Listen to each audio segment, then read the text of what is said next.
I would first like to thank everyone for coming to pay their respects and support our family. I would especially like to thank her roommate, Miss Linda, sitting back there, and her son, Anthony.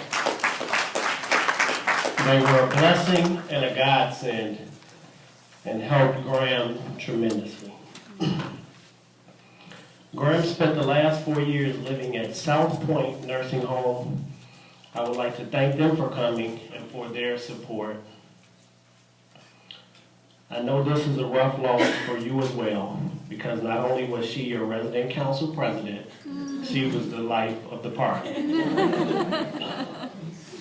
I'm standing here before you today because of her guidance, her prayers, and her unconditional love. She was and still is my inspiration. Every time I got tired or didn't feel like doing something, I just thought about her and all she's had to endure these last 44 years. You South Point residents know.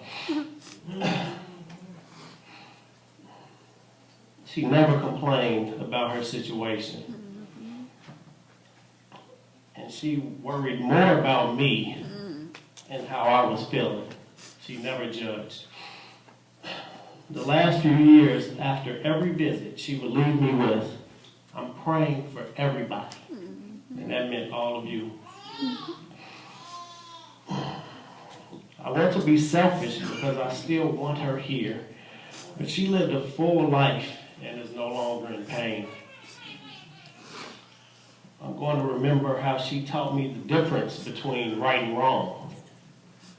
Although, when I was a toddler, I would often shout out, "There's Graham's medicine," when I saw a Crown Royal bag.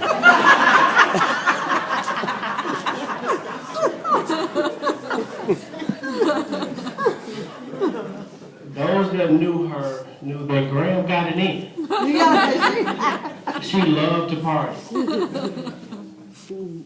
It's mind-boggling to think that at 34, she became a grandmother. Wow. I'm extremely grateful that God allowed me to be there for her these last few years. I most wanted to speak to you because I want to leave you with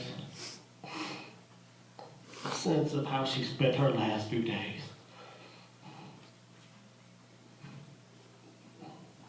She was in great spirits the day she departed. Although she told my sister and I the day before that she was tired. Tanya held her hand and she just told her to believe in what you taught us, to trust in God and hold on. My cousin Chucky and I, we watched the Bears game with her. She knew the Bears won like 56-21. She recited the score. When I walked in the hospital the next day, I was amazed at her spirit and how much better she was doing. I'm grateful that God allowed me to be there that day. Talking, laughing, we talked about everything. Looking back on it, I clearly see that God's presence was there. I'm grateful that God allowed me to be the vessel for our family. So that everyone can send and receive her messages. She was in rare form that day. She knew without hesitation her date of birth when the nurse asked. She was still on her game. I knew that because she told me that she was upset that she hadn't brushed her teeth that day. You know that, Rufus. She was still her cantankerous self. When the maintenance guy came in, he asked if he could adjust the time back. The clocks had been, time had gone back the day before. She said, about time. That clock been wrong all day. She joked with me and said, did you see what Kim Kardashian gave Kanye for his birthday? A Lamborghini? Really? She was up on her pop culture even at 78.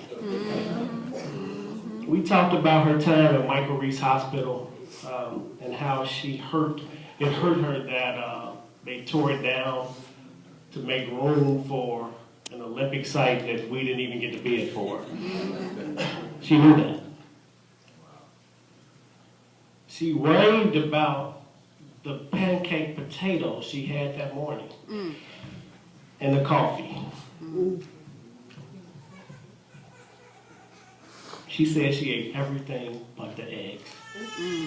I thought that to be interesting because she normally ate all of the eggs. But I can only say that she did that for my mom.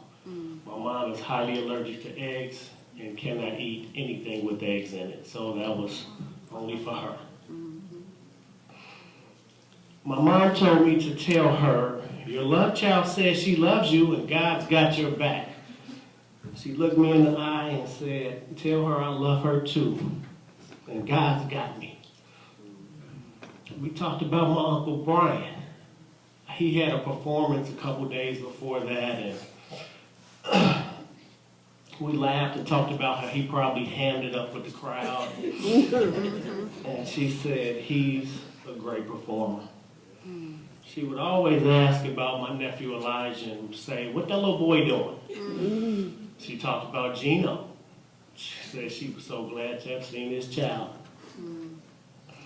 One of the last things that she left me with,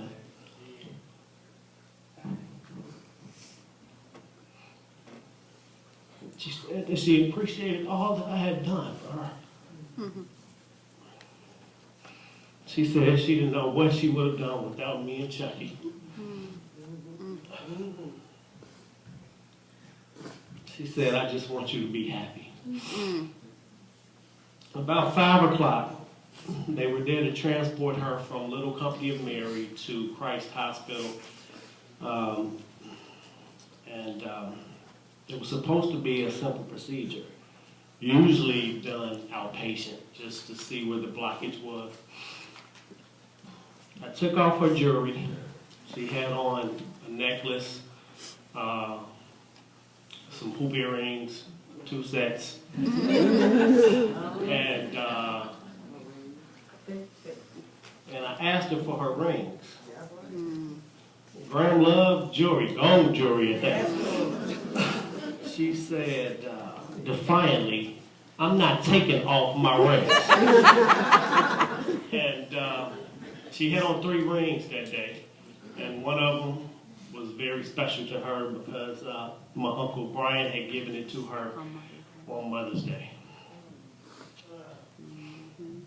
She didn't want to depart without those rings. She did it her way.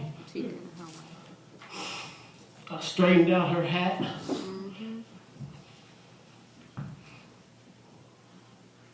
I said what I normally said after, before most of her procedures. We got this, Graham.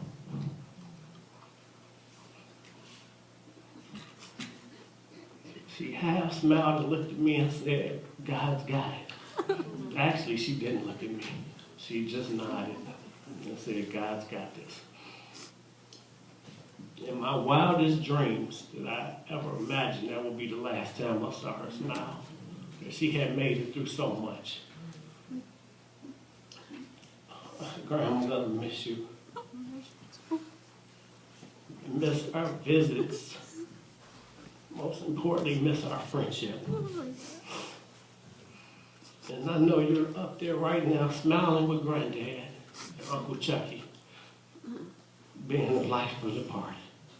God bless you all.